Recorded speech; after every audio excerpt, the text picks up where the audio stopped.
दंडोत प्रणाम। मी प्रभाकर पवार तथा पवार गुरुजी महानुभाव पंथ संत महंत भेटी या सदरामध्ये सर्वांचं मनापासून स्वागत करतो। आज महंत श्री गोपीराज बाबा पाचराऊत माझे गुरुवर्यच आहे। ते आज सकाळीच माझ्या घरी आले, मलाही काही कल्पना नव्हती। त्याचबरोबर या ठिकाणी एक सद्भक्त आहेत ज्या थोराताई आहे, तेही बऱ्याच दिवसापासून पाहत होते गुरुजींची भेट कधी होईल आणि ते देखील आज घरी आल्या। त्याचबरोबर इथं एक दीक्षित आहे, आई आहे तपस्विनी, मदळसाई आहे, त्याही घरी आलेले आहेत आणि अशा अनुषंगाने सगळे लोक एकत्रित आम्ही आलेलो आहोत। त्यांची आपण थोडीशी मुलाखत घेणार आहे।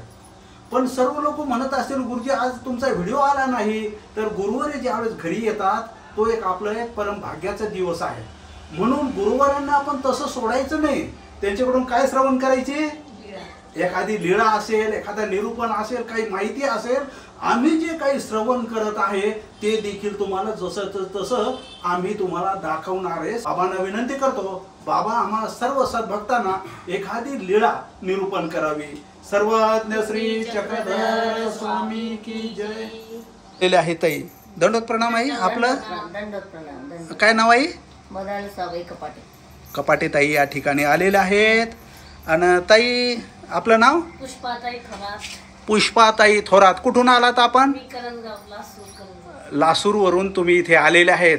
आणि गुरुजींची कधी भेट घ्यावीशी वाटत होती, कधीपासून तुम्हाला? खूप दिवसापासून मी त्यांची स्थान दर्शन बघत होते आणि आम्हाला घर बसल्या बसल्या ती संधी मिळाली स्थान दर्शन बघण्याची। आणि घर बसल्याच आम्हाला प्राप्त झाल्यामुळं मला गुरुजींच्या भेटीची ओढ लागली आणि असा योगायोग आला। मी नगरला दत्त कृष्ण मंदिरामध्ये सागरदादा तळेगावकर यांचं लीळाचरित्र पोथी का चालू असताना मी दत्त जयंतीच्या दिवशी आले आणि तिथं मला गुरुजी भेटले। आणि माझी बहीण असते इथं, त्या बहिणीला मी बोलले तर त्या मला म्हणल्या आमचा परिचय आहे त्यांच्याशी चांगला, आणि मग त्यांच्या माध्यमातून मला गुरुजीला भेटायला मिळाले। इथे आपण पाहतो शुल्भाताई खंडाळे म्हणून आहेत आणि त्या तेवढंच नाही, व्हिडिओ तर पाहतात, पण आता कुठली तयारी झाली तुमची ताई? उपदेश घेण्याची देखील तयारी झालेली आहे आणि लवकरच उपदेश घडेल अशा पद्धतीनं सर्व जण या ठिकाणी आलेले आहेत। दंड प्रणाम बाबा। आदो देवकी देव गर्भ जननम गोपी ग्रहे वर्धनम माया जीवितापहरणम गोवर्धनोद्धारणम कंसच्छेदन कौरवादि हननम कुंती सुता पालनम एतद्भागवते पुराण कथितम श्री कृष्ण लीलामृतम। श्री गोपाल कृष्ण महाराज की जय। आपणा सर्वांनाच विदित आहे की पवार गुरुजींचं जे धर्म कार्य आहे हे सातत्याने चालू आहे आणि तळागाळापर्यंत शेवटच्या माणसापर्यंत ते कार्य पोहोचत आहे। आणि त्यांच्या या कार्याची पावती म्हणजेच अनेक लोक धर्माला प्रवृत्त होत आहे। ईश्वर काय आहे, मी आत्ताच त्या कपाटे आईच्या मुखातून ऐकलं। त्या सांगत होत्या म्हणे, बाबा आमच्या गावात कोणीच येत नाही, कोणी साधू संतांची भेट होत नाही, आमचं गाव असं एका कान्याकोपऱ्यात आहे।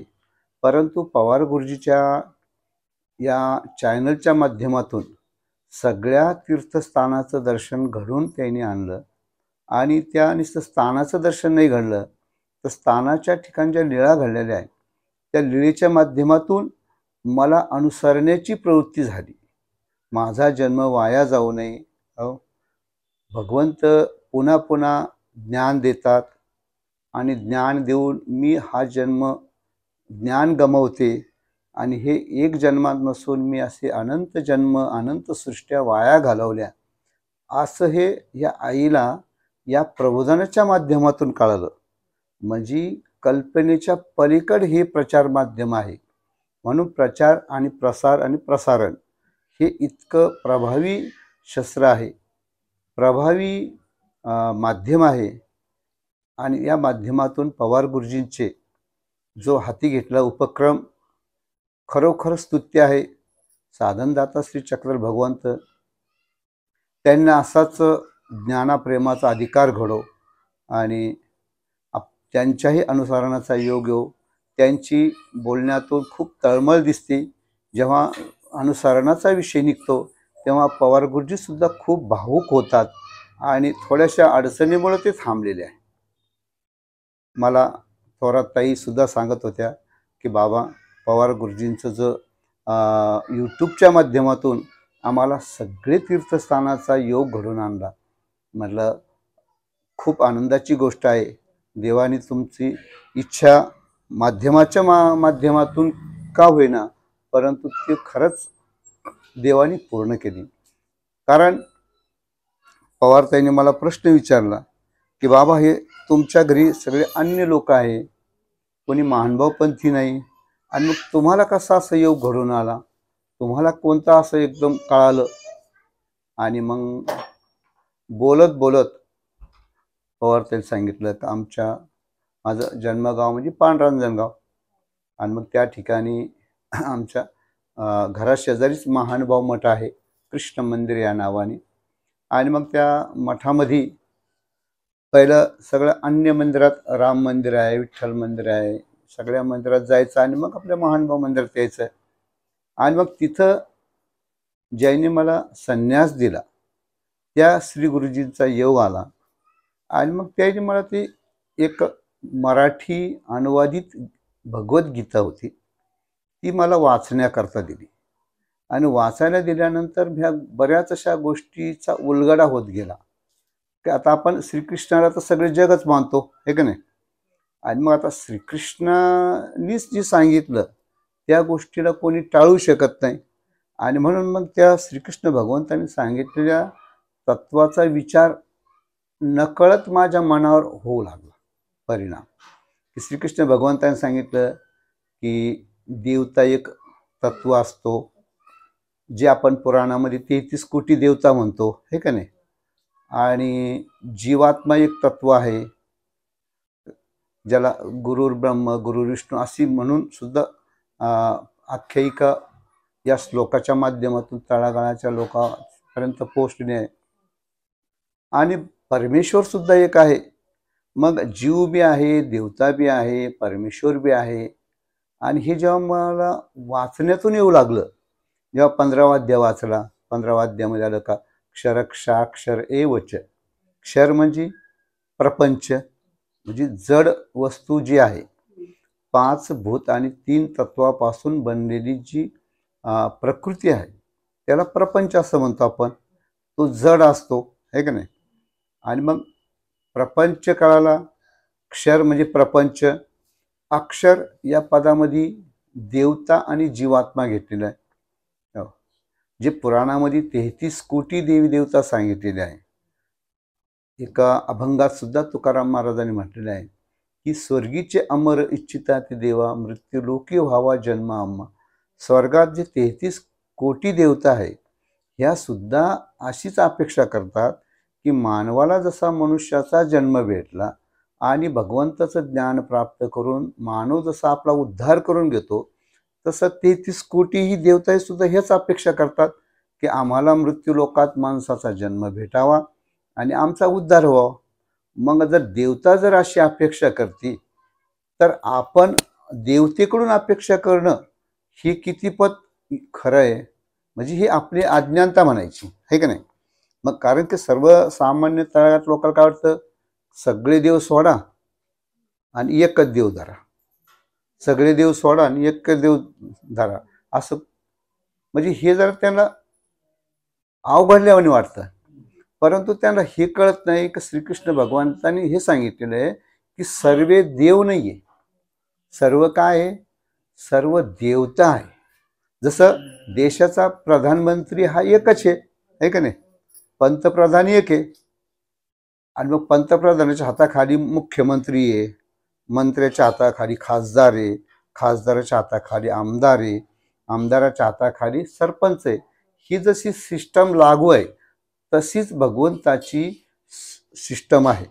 भगवंतानी जेव्हा सृष्टी निर्माण केली, सृष्टी निर्माण केल्यानंतर श्रीकृष्ण भगवंत गीतेत काय म्हणतात की मय्या अध्यक्षेन प्रकृते सूयते सचराचरम. अर्जुना, माझ्या अध्यक्षतेखाली सूयते सचरम, हे जड चेतन सगळा प्रकृती कार्य करते. मग आता श्रीकृष्ण भगवंतांनी सांगितल्यानंतर विषय संपला. जर का त्या एखादा मी सांगला असं म्हणलं आमक्याने असं म्हणलं तर तो शब्द तुमच्या गळी उतरला नसता.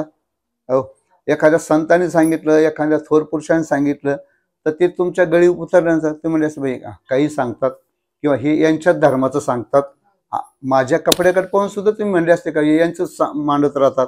आणि भजनात सुद्धा ना, पंत मतो की सुन सुन बाते हो गए मन परेशान, प्रभुजी तुमरी शरण पडे. या संप्रदायात असं, त्या संप्रदायात तसं, त्या संप्रदायात तसं. परंतु हे सगळे संप्रदाय निर्माण होण्यापूर्वी जेव्हा श्रीकृष्ण भगवंत होते तेव्हा कोणते संप्रदाय नव्हते, है की नाही. आणि मग 5140 वर्षापूर्वी हा जो गीतेचा महान संदेश आपल्याला भगवंतानी दिला 5000 वर्षापूर्वी, तोच संदेश आजही तितकाच उपयोगी आहे, है की नाही. कारण आपल्याला जन्म मरणाचं कोड जोपर्यंत आपलं सुटत नाही तोपर्यंत आपण इथं कितीही पापड वाटले तर ते जीवनात काही अर्थ नाही. कारण गीते श्रीकृष्ण भगवंताने स्पष्ट केलेलं आहे की यम यम वापी स्मरण भाव ते त्यजन्ते कलेवरम. अर्जुना, जो ज्याचं स्मरण करतो तो त्याला प्राप्त होतो, जो माझं स्मरण करतो तो मला प्राप्त होतो. पण दोन्हीमध्ये फरक सांगितला काय की क्षीणे पुण्य मृत्यू लोकम विशंती. देवतेची आराधना करणारा, देवतेची भक्ती करणारा, तिथलं पुण्य संपलं, आराधना करून तो मोक्षाला गेला आणि तिथलं पुण्य संपलं की क्षीणे पुण्य मृत्यू लोकम विशंती, म्हणजे पुण्य संपल्यानंतर मृत्यू लोकम म्हणजे जन्म मरणाच्या फेऱ्यामध्ये तो पुन्हा येतो. आणि श्रीकृष्ण भगवंत काय म्हणतात की माम पेते तू कौंतेय पुनर्जन्म न विद्यते. अर्जुना, जो मला अनन्य गतीने शरण येतो तो पुन्हा जन्म मरणाच्या फेऱ्यामध्ये येत नाही. आणि म्हणून आपल्याला त्या श्रीकृष्ण भगवंताला समजून घेणं गरजेचं आहे. कारण बाकी सगळे म्हणतात तर सगळे देव सोडा आणि एका कृष्णालाच भाजा, पण त्याला हे गीतेनेच स्पष्ट करून दिलंय का सगळे देव नसून सगळ्या देवता आहे. आणि म्हणून जेव्हा भागवत पुराणाकडे आपण ज्ञात अज्ञाताची पानं वाचू त्याच्यातून सुद्धा आपल्याला हेच पाहायला भेटणार काय, एतीच्या आशा कलम पोष कृष्णस्तु भगवान स्वयं. म्हणजे श्रीकृष्ण परमात्मा हा स्वयं अवतार आहे, कोण्या अवतारापासून अवतार नाही बरं का. कारण आपण आता म्हणजे कसं आहे, काहीची काही याला बेला याला जोडून देतात. त्यात एक आजकाल एक मी भजन ऐकतो, काय म्हणतात, अच्युतम केशवम कृष्ण दामोदरम, पुढं काय राम नारायणम जानकी वल्लभम. आता याच्यात किती तोडमोड केलेली आहे. हा, इथं म्हणायचं अच्युतम केशवम, है की नाही. अच्युत म्हणजे कधी न तुटणारा भगवंत, कधी नातं न तुटणारा. अच्युत शब्दाचा अर्थ काय, कधी न च्युत होणे.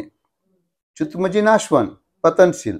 आणि अच्युत मध्ये कधीच म्हणजे माणूस जन्म मरणाच्या फेऱ्यात येऊ शकत नाही. अशा भगवंताला प्रार्थना केली जाते की अच्युतम केशवम, हे भगवंता तू जन्म मरणाच्या फेऱ्यातून मला मुक्त करतो, असा तू अच्युत पद आहे तुझं. आणि मग काय, अच्युतम केशवम कृष्ण दामोदरम, इथं कृष्ण आहे आणि पुढे काय राम नारायण. म्हणजे भागवतात काय म्हटलंय की कृष्णस्तु भगवान स्वयं, म्हणजे कृष्ण स्वयं अवतार आहे, कोणी अवतारापासून अवतार नाही. 16 कलिकेने परिपूर्ण अवतार आहे. आणि बाकीचे जे देवतेचे अवतार हे अंशपूर्ण अवतार आहे, म्हणजे संपूर्ण कलेने परिपूर्ण नाही. मग हे आपल्याला गीतेमधून श्रीकृष्ण भगवंतांनी सांगितलेलं आहे.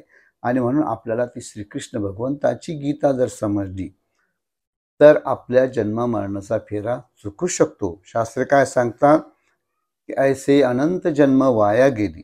आपल्याला माणसाचा जन्म, स्त्रीचा जन्म काही याच एकदाच भेटला असा नाही.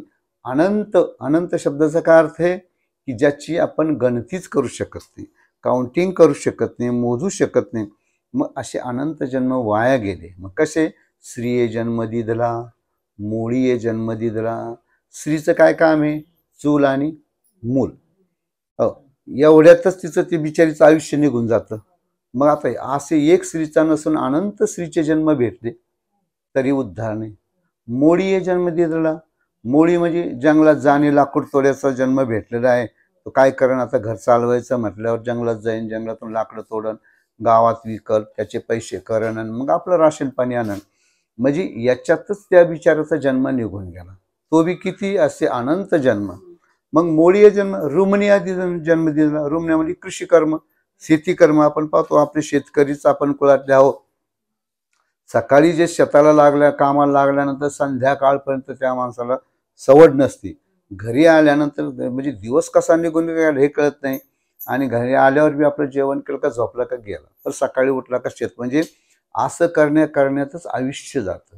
हे शेतकऱ्याचे जन्म असे एक नसून असे अनंत जन्म वाया गेले. मग समजा आता शिवणिया जन्म दिला. शिवण्या म्हणजे शिवण कामाला. आपण टेलर लोक पाहतो, कपडे शिवणारा. मशनीवर एकदा बसला का संध्याकाळ पण त्याला मान पाठ एक करून तो बिचारा, त्याला दिवस कसा मावळतो हे कळत नाही. असे एक एक जन्म नसून असे 84 लाख जन्म. म्हणजे एक एक जन्म अनंत वेळेस. तर मग आता 84 लाख त्याचा उल्लेख आहे. जसं एखाद्या गव्हाच्या पोत्यातले दाणे आपण मोजू शकत नाही.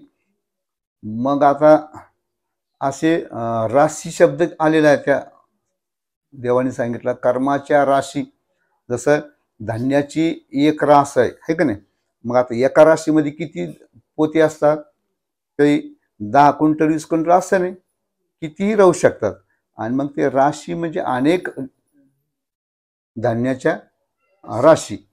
म्हणजे एक ढीग नसून अनेक ढीग. मग आता अनेक ढीग म्हटल्यावर अनेक ढिगात किती दाणे असतात आहे का नाही. म्हणजे एखादा शेतकरी शेती 10 एकरात पेरणी करतो. त्याला वाटतं मी 10 एकर पेरलं आणि 100 क्विंटल गहू पिकवले. पण 100 क्विंटलमध्ये जे दाणे, जितके दाणे त्यांनी पेरलेले आणि उगवून घरी आणलेले तितके जन्म त्यांनी जोडलेले. बरं का, आलं का लक्षात? तितके जन्म त्यांनी जोडलेले. कारण की त्यांनी जे शेती कर्म केलं ते काही निष्काम म्हणून केलेलं नाही. कशा करता केलं? सकाम. माझ्या मुलाकरता, माझ्या मुलीचं लग्न करायचं, माझ्या मुलाचं लग्न करायचं, मला घर बांधायचं. हे आता आशा पाशा तरीबद्ध, एक आशा पूर्ण झाली का दुसरी झाली का तिसरी, असे अनंत विवंचना त्याला निवारण्याकरता त्यांनी ते कर्म केलेले आहे. आणि म्हणून जितकं त्यांनी धान्य पिकवलं तितकं त्याच्या माथी पडतं. म्हणून जुन्या काळात कसं होतं की बलुती पद्धत होती. तुम्हाला माहिती आहे बलुती पद्धत म्हणजे कुंभाराने वर्षभर आपल्याला लागणारे गाडी आणून द्यायचे. हो, धोब्यानी काय आपल्या घरी कार्यप्रसंग असेल तर आपले कपडे घेऊन जायचे, धुवून द्यायचे. परत न्हावी असेल तर त्यांनी दाढी डोकी करायची असेल तर त्याच्याकडे जायचं, त्याने वर्षभर मोफत वाटून द्यायचे, म्हणजे दाढी डोकी करून द्यायची. हो, माळी असेल तर त्यांनी फुलं आणून द्यायचे. सुतारा असेल तर त्यांनी आपले काय अवताचं वखर नांगट तूटताट झाली तर त्यांनी आपल्याला ठीक करून द्यायचे. आणि मग आपण त्याला मोबदल्यात काय द्यायचो? वर्षात आपल्या शेतात जे काही पिकल ते त्याला आपण द्यायचो. म्हणजे ही 18 पगड जातीची जी कर्मव्यवस्था आहे ही निष्काम कर्म घडावा म्हणून ही त्याच्यावर आधारित आहे, म्हणजे गीतेवर आधारित आहे. आणि मग तसं जर असतं ते कर्म नासतात. आणि म्हणून अशा पद्धतीत हे कर्म सगळे नासण्याकरता भगवंतांनी सांगितलेले की अहम त्वा सर्व पापेभ्य मोक्ष इष्ये माशीच्या. अर्जुना, तुझ्या ठिकाणी असलेलं जे पाप आहे हे बी सगळं नाशून टाकन, म्हणजे संपून टाकन. पण त्याच्याकरता तू अगोदर काय करायला लागतं? तुला मन मना भवमत भक्तो. मन मना म्हणजे माझ्यात तू मन लाव. माझ्यात मन लावून तू मला भज, माझं चिंतन कर आणि माझा भक्त बन. मग आता मन मना माझ्यात मन लाव याचा अर्थ काय? सगळ्या देवतेकडे जाणे. अनन्य भक्ती, एकनिष्ठ, गीतेत म्हणजे अनन्य चिंतयंतो माम या जन परिपास आहे. अनन्य भावनेने माझं चिंतन करणारा, माझं त्याचा मी योगक्षेम तर चालवतोच, पण त्याचं पुढचं बी जे काय इह म्हणजे यामुत्र फलभोग विराग वैराग्य, ये म्हणजे ये लोक, अमूत्र म्हणजे देवता लोक, म्हणजे हे ये लोक आणि परलोक दोन्ही सुधारून त्याला मी माझा मोक्ष देतो. म्हणून आपल्याला श्रीकृष्ण भगवंताला समजून घेणं गरजेचं आहे. श्रीकृष्ण भगवंत जर समजला तर आपल्या जीवनाचं सार्थक होईल. कारण आणि आणखीन एक सांगायचं तात्पर्य की श्रीकृष्णाला समजून तर घेतो आपण, हो सगळेच स्वतः श्रीकृष्णाला समजून घ्या, परंतु आणखीन एक त्याच्यात एक तफावत आहे. काय की आता कोणी कृष्णाला विष्णूचं रूप समजतं आहे का नाही, कोणी वेगळंच रूप समजतं, आणि मग ही एक मोठी बुद्धी त्याच्यात घुसलेली बरं का. बाकी सगळे काय म्हणतात आत्मा हाच परमात्मा आहे, माणूसच देव आहे. एक तर माणसालाच कृष्ण समजतात. हो काही काही मंदिरं अशी आहे का त्या मंदिरामध्ये त्या ज्यांनी मंदिर बांधलं त्यांच्या गुरुचेच मोठमोठे स्टॅच्यू उभा केलेले. हो जसं इस्कॉन आहे, हरिराम हरे कृष्णवाले, श्रीकृष्ण भगवंताची मूर्ती आणि त्याच्या खालीच त्यांच्या गुरुचे मोठे संगमरमर मार्बलच्या मूर्ती उभा बसवलेल्या आहे. म्हणजे त्यांच्याकरता काय झालं ते दोन्ही एकच. आणि म्हणून श्रीकृष्ण भगवंतांनी सांगितलं की जीव वेगळा आहे, म्हणजे आत्मा वेगळा आणि परमात्मा वेगळा आहे. म्हणजे आत्मा परमात्म्यासारखा होऊ शकतो, अलग लक्षात. गुरु हा भगवंतासारखा होऊ शकतो, भगवंत नाही होऊ शकत. जसं एखाद्या राजाच्या गादीवर मुलगा बसला, मुलगा बसल्यानंतर काय होतं, लोक काय म्हणणार की अरे हा राजा त्या राजासारखा आहे. जसं त्या राजामध्ये धैर्य, औदार्य, गांभीर्य गुण आहे, पराक्रमशीलता आहे, तेच गुण मुलामध्ये येतात. मग आता मुलगा गादीवर बसला, लोक काय म्हणतील की हा राजा मुलगा त्या राजासारखा आहे, का तोच राजा म्हणतील. तसा हा भगवंतासारखा होऊ शकतो, भगवंत नाही. आणि म्हणून ह्या गोष्टी समजून घेण्याकरता मला तरी असं वाटतं का चक्रधर स्वामीचं जे सिद्धांत आहे की जीव, देवता, प्रपंच आणि परमेश्वर हे जे काही स्वतंत्र सांगितलेले हे समजून घेणं गरजेचं आहे. कारण हे जेव्हा समजतात त्यावेळेस आपल्याला श्रीकृष्ण बी समजतो. त्यावेळेस आपल्याला असं वाटत नाही का श्रीकृष्ण हा विष्णूचा अवतार आहे. कारण श्रीकृष्ण विष्णूचा अवतार का नाही, तर श्रीकृष्णाने सांगितलं की मला जो शरण येतो तो पुन्हा जन्म मरणाच्या फेऱ्यात येत नाही. आणि मग आता जेव्हा विष्णूकडे आपण जातो, विष्णूच्या कथा चिंतन करतो, त्यास विष्णूची प्राप्ती ज्याला झाली तो पुन्हा जन्म मरणाच्या फेऱ्यात आला. म्हणजे कोण, जे द्वारपाल होते, विष्णूचे जे द्वारपाल जय विजय होते, ते जय विजयला कोणी श्राप दिला, सनक सनकादिकांनी है ना. त्यांना रस्त्यात अडवलं का त्यांना श्राप दिला, आणि श्राप दिल्यामुळे त्यांना मृत्यू लोकात यमलार्जुनाच्या रूपाने यावं लागलं. मग आता जर श्रीकृष्ण हा विष्णूचा अवतार असता तर विष्णूची प्राप्ती झाल्यानंतर तो जन्म मरणाच्या फेऱ्यात यायला नव्हता पाहिजे नव्हता. कारण गीतेत श्रीकृष्ण भगवंतांनी सांगितलं की पुनर्जन्म न विद्यते, मग पुन्हा जन्म मरणाच्या फेऱ्यात येते, मग तिथं कसा तो श्राप दिला गेला. तर ह्या गोष्टी समजून घेणं गरजेचं आहे. कारण श्रीकृष्ण भगवान सांगितलं की मी देवतेचा अवतार नसून सगळं मयाध्यक्षेने, माझ्या अध्यक्षतेखाली सगळं जग चालू आहे. आणि म्हणून सर्व धर्मांत परित्याज्य, सगळ्याचा त्याग कर आणि तुम्हाला एकट्या शरण ये, जर तू आला तर मी तुला जन्म मरणाच्या फेऱ्यातून मुक्त करतो, असं श्रीकृष्ण भगवंतांनी सांगितलं. आणि एवढा जरी आपण धागा धरून आपण त्या मार्गाला जर चाललो तर निश्चितच आपल्या जीवनाचं सार्थक होईल, आहे की नाही. म्हणून आजच्या सत्संगाच्या निमित्ताने एवढं बोलून मी तसं सांगतो. आवडलं ना? अतिशय अतिशय सुंदर बाबांनी या ठिकाणी निरूपण केलेले आहे.